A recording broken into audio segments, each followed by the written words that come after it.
გამარჯობათ, კოცებო მოკლედ ახალი სიყლევე ჩაიდინეს. არა კაცო მესმის ახლა ვიღაცა ქვეყნის საგარეო საქმეთა მინისტრი კი არა, არავის არაფერი არ უნდა აპატიო. თუ დამნაშავეა შენი საზოგადოებისა ქვეყნის წინაშე, მაგრამ არსებობს რაღაც სტანდარტები რა. როცა გინდა სახელმწიფო გქონდეს და არა ტუალეტი.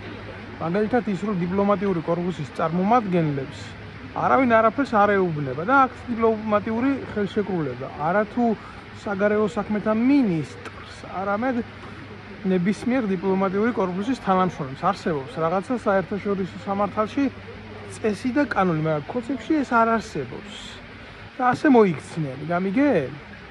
5000 ლარით დაუჯარიმებიათ ეს ეგრეთ წოდებული პერსონა, ფინეთის საგარეო საქმეთა მინისტრი. ყლები ხართ თქვენ დედამოწმულობო, იმიტომ რომ აი ვინც ახლა რომელი სოფლიოს საერთაშორისო საზოგადოებას თქვენ ბოდიში და ყლეს არ დაგადეთ თავში და არ აკიგრძალავთ საერთოდ ყველაფერს ცივილურ სამყაროსთან კონტაქტს, ხო?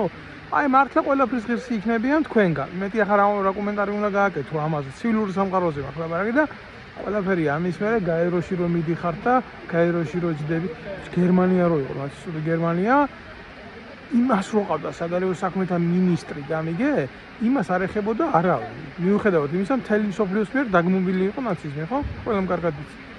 სად მიდიხართ, რას აკეთებთ? თქვენ დედამოწმულობო, ხო არსებობს რაღაცა დონის ელემენტარული ჩარჩოები. და თქვენ მერე ვინმეს დაინდობთ, ბიჭო? ჯერ ერთი შეკითხვა მაქვს რა. თუ თქვენ ამას აპირებდით, საერთაშორისო სკანდალში აპირებდით ჩვენი საცოდავი გასაზიზღრებული ქვეყნის გახვევას, ხო? და ეს არის ნამდვილად საერთაშორისო დონის სკანდალი, ხო? საერთოდ რატო უშვებდით ქვეყნის ტერიტორიაზე ამ პერსონას? მნიშვნელობა არ იქნებოდა ეს ვისი ქვეყნის ეგრეთ წოდებული ის იქნებოდა, რა ქვია, საგარეო საქმეთა მინისტრი თუ ვინც? რა არ იცოდით? რასებს რო უჭერდა მხარს და არ იცოდით, რო ასე დესტრუქციებს გიპირებდათ ქვეყანაში. მაშინ თუ არ იცოდით, ბიძია, რატო გყავთ საგარეო დაზვერვა და რატო უხდით მილიონობით ფულს 12 მილიონით რო გაუზარდეთ ბიუჯეტი ჯერ კიდევ 2021 წელს. ჯერ კიდევ და ის ირმა ყლინაშვილი როა დღეს რო გამოდის და გამოფხიზლდითო რო იძახის ტრაპხან მოურავის ქვე დაქალი, არ ვიცი ხა ის რომელ მეფეს ედარება სიდიადი თარხანა ხო ღმერთია თვით დიდი შეუდარებლობა.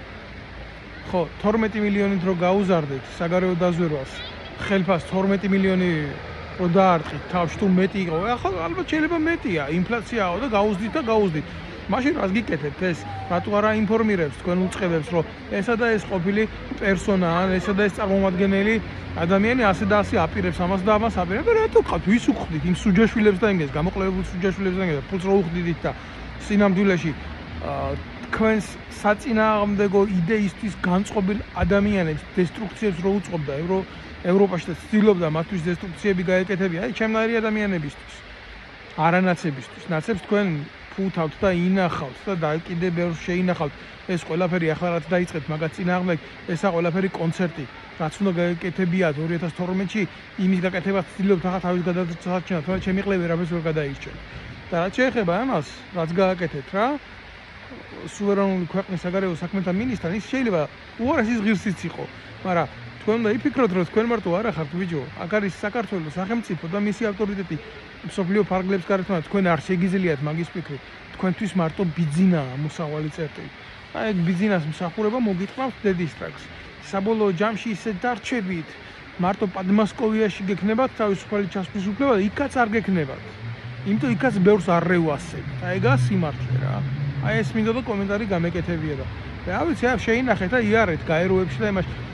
ამ ყველაფრის მერე კოცების წარმომადგენლებს, ვინც გაუხსნის ხეს და მისცემს უფლებას, რომ თავისუფლად გადაადგილდეს ცივილურ სამყაროში, შეუულებრივ უარესის ღირსი იქნებით ბიძიკო. მე მეტ კომენტარს არ გავაკეთებ და ჩემ ბლოგებს რო ბევრი უყურებს და ბევრი იცნობს, მათ შორის უცხოეთშიც და არა მარტო უცხოეთშიც, ეს მე ძალიან კარგად მომეხსენე. მადლობა.